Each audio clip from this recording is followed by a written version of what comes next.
Very interesting to reflect on Per's comments after winning the pursuit race in the new continuous style. And he said then, I'm certainly not at my best yet, I'm still recovering, but today I was able to win the gold medal thanks to some very good skis and to the help of the team. In the final downhill slope, my skis were very fast and I could gain those few decisive meters. But what was interesting is that he, like Christina Smeagan, who won the women's equivalent of this new skiathlon pursuit, not exactly very keen on that particular development of racing. No, he thinks that it's too big risk that something happens during the race. You can be in a very perfect performance and know that you have the capacity to win the gold medal, but if you are at the wrong place in the group, you can be out.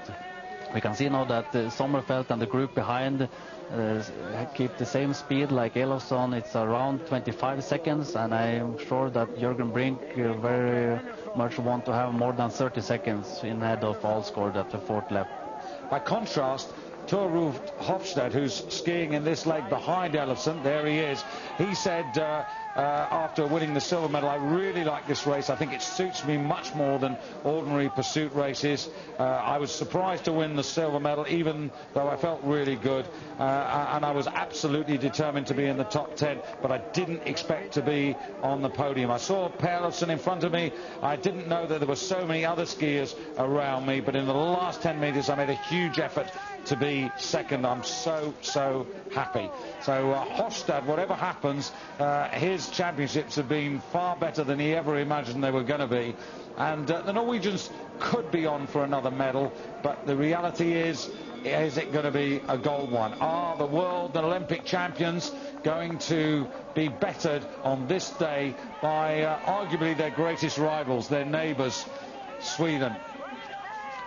But now we could see that Torulf Hofstad was growing up in the lead in the group number 2, and that they are closing up the gap a little bit to Elofsson. They are down in about 22 seconds now.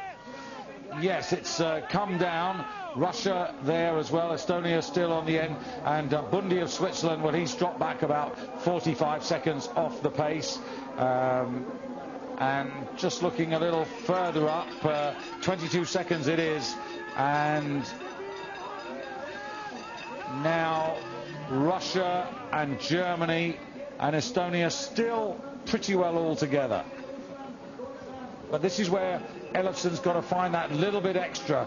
Now you reckon that Jürgen Brink will not be comfortable unless he's got 30 seconds. And now it's the Russian guy, I think. Novikov? Novikov is going extremely strong.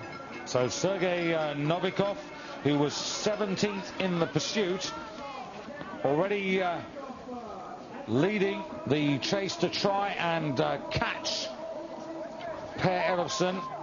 He might not do that, but he is significantly reducing the gap at the moment. Novikov, only 22 years of age, competed in the Olympic Games for Russia at the Salt Lake City Stadium. And worth remembering with Novikov that in the Junior World Championships a couple of years ago, he actually won the sprint title, so he's got something of a finish. Here you can see a replay from earlier on before Novikov took a clear second place.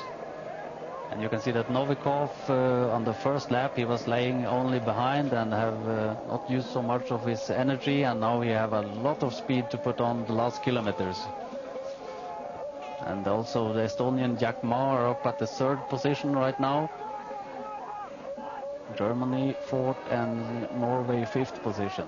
Interesting, just looking back at the pursuit, the 10-kilometer freestyle segments of that, the difference between Elofsson and Novikov was actually only 8 seconds. So that puts the two of them, Elofsson and Novikov, pretty similar in terms of speed. Now Sommerfeld trying to up the game as well. Hofstad, who was much faster than Elofsson. He was about 14 seconds quicker than him through the pursuit 10,000 meters.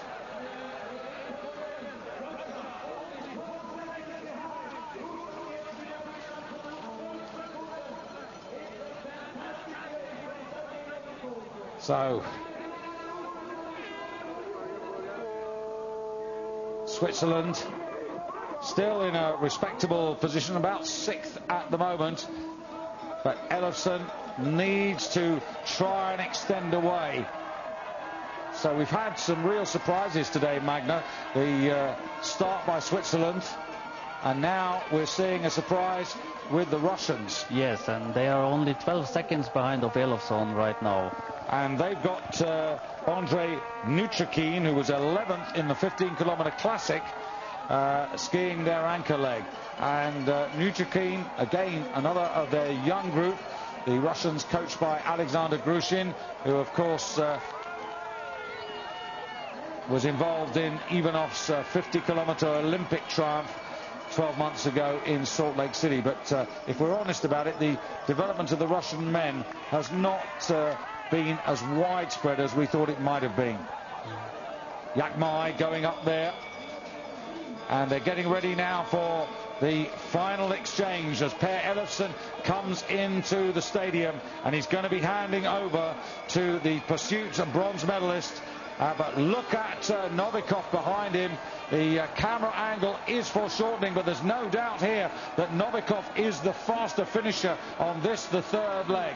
Ellefsen coming in, Brink is standing there, Nutrikin out on the track for the Soviets, or the Russians I should say, and away goes Jürgen Brink. And as Brink goes round, or I should say as Brink goes away, in comes Norway's Tor Ruud Hofstede, and he's leading Rennie Sommerfeld and Yakmai. So for Germany on the anchor leg, it's Axel Teichmann, the world champion in the 15-kilometer classic competition, who was also 5th in the pursuit. And for Norway, of course, it's tall Thomas Olsgaard leading the way. Thomas Olsgaard, so often the hero in the finish of the 4x10 classic freestyle relay. And this is their target, Jürgen Brink. Now it's difficult for Jürgen to know. He will go very fast in the first kilometers to see if he can open the gap even more. But if Thomas Olsgaard and the group behind him catch up 5-6 seconds, the head will start to turn off for Jürgen, and it will be very difficult to know to go maximum speed or to wait for the others. Jürgen have a very good capacity for the finish line, and maybe he will save his energy and let them come up to him. But then he's got to be able to travel at their speed, so it's a huge decision that he's got to make.